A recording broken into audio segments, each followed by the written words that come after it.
Selamat pagi, salam sejahtera untuk kita semua. Perkenalkan, kami dari kelompok 7 akan mempresentasikan hasil kelompok kami, yaitu tentang pendidikan inklusi dan kendalanya.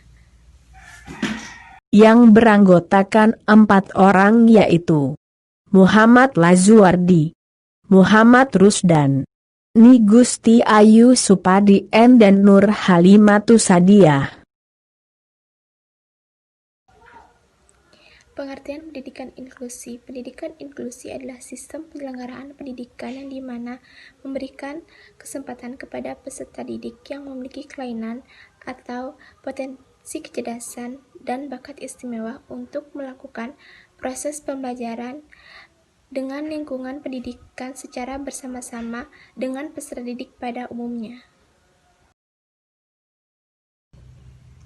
Dengan adanya sistem pendidikan inklusi, memberikan kesempatan bagi peserta didik berkebutuhan khusus untuk belajar bersama dengan peserta didik pada umumnya, sehingga mereka dapat menyesuaikan diri dengan kehidupannya sehari-hari. Dengan adanya sekolah-sekolah yang menyelenggarakan pendidikan inklusi, ini dapat memberikan kesempatan bagi anak-anak berkebutuhan khusus untuk belajar di sekolah-sekolah umum yang dekat dengan tempat tinggalnya dan berupaya menuntaskan program wajib belajar yang tidak terkecuali bagi anak-anak yang berkebutuhan khusus, sehingga pendidikan bagi anak-anak berkebutuhan khusus dapat terlaksanakan.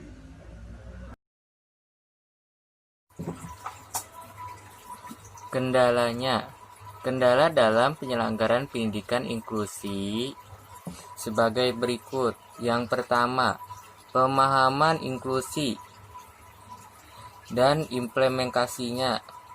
A. Pendidikan inklusi bagi anak berkelainan atau penyandang cacat belum dipahami sebagai upaya peningkatan kualitas layanan pendidikan. Masih dipahami sebagai upaya memasukkan disable children ke sekolah reguler dalam rangka give education right and kemampuan akses education and against discrimination. B. Pendidikan inklusi cenderung dipersepsi sama dengan integrasi, sehingga masih ditemukan pendapat bahwa anak harus menyesuaikan dengan sistem sekolah. C. Dalam implementasinya, guru cenderung belum mampu bersikap proaktif dan ramah terhadap semua anak, menimbulkan komplain orang tua dan menjadikan anak cacat sebagai bahan olok-olokan.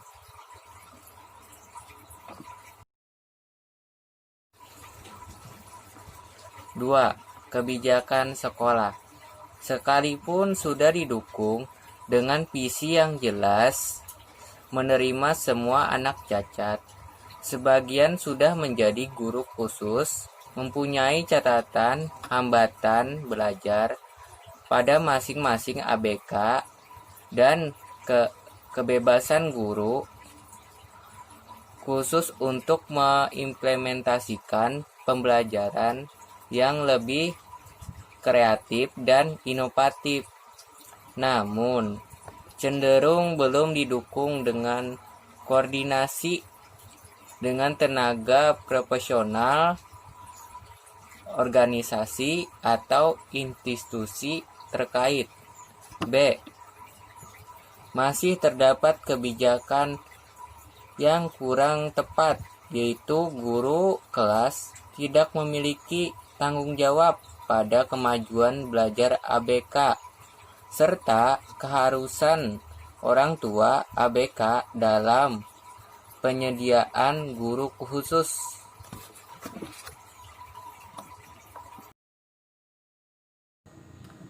Tiga, proses pembelajaran. Proses pembelajaran terdiri dari A.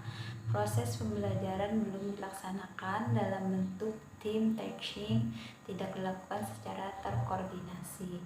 B. Guru cenderung masih mengalami kesulitan dan merumuskan fleksibel kurikulum, pembuatan IEP, dan dalam menentukan tujuan, materi, dan metode pembelajaran. C. Masih terjadi kesalahan praktek bahwa target kurikulum ABK sama dengan siswa lainnya, serta anggapan bahwa siswa cacat tidak memiliki kemampuan yang cukup untuk menguasai materi belajar. D. Karena keterbatasan fasilitas sekolah, pelaksanaan pembelajaran belum menggunakan media, resource, dan lingkungan yang beragam sesuai kebutuhan anak. 4. Kondisi guru. Kondisi guru terdiri dari A. Belum didukung dengan kualitas guru yang memadai. Guru kelas masih dipandang not sensitive and proactive yet to the special needs children. B. Keberadaan guru khusus masih dinilai belum sensitif dan proaktif terhadap permasalahan yang dihadapi ABK.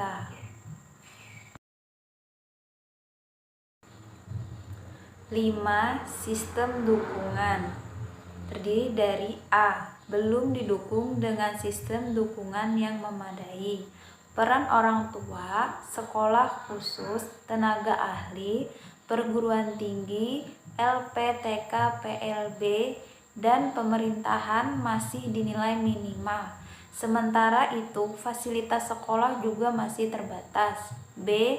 Keterlibatan orang tua sebagai salah satu kunci keberhasilan dan pendidikan inklusi belum terbina dengan baik. Dampaknya, orang tua sering bersikap kurang peduli dan realistis terhadap anaknya.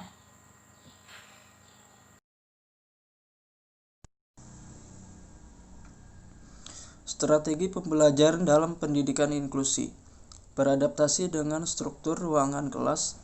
Ini tentunya membutuhkan strategi inklusi seperti mengganti instruktur fisik di dalam kelas seperti meja dan bangku, dan ini akan memudahkan murid-murid yang mempunyai kekurangan secara fisik.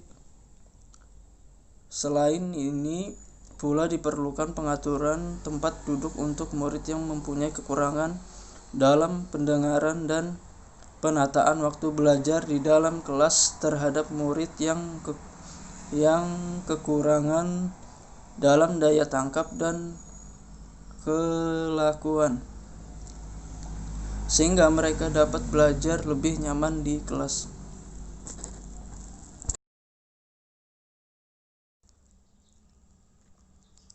Mengadaptasi tugas di kelas dan di rumah. Murid-murid yang mempunyai berbagai macam kekurangan membutuhkan adaptasi dalam mengerjakan tugas di kelas dan di rumah. Strategi pendidikan inklusi yang memungkinkan untuk dilakukan adalah dengan cara bekerja sama dalam kelompok, dengan menggabungkan murid yang normal dengan yang berkebutuhan khusus, juga dapat memberikan tambahan waktu ketika mereka mengerjakan tugas-tugas mereka.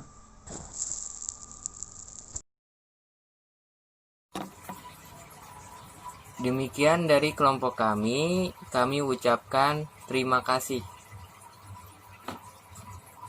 Terima kasih. Terima kasih. Terima kasih.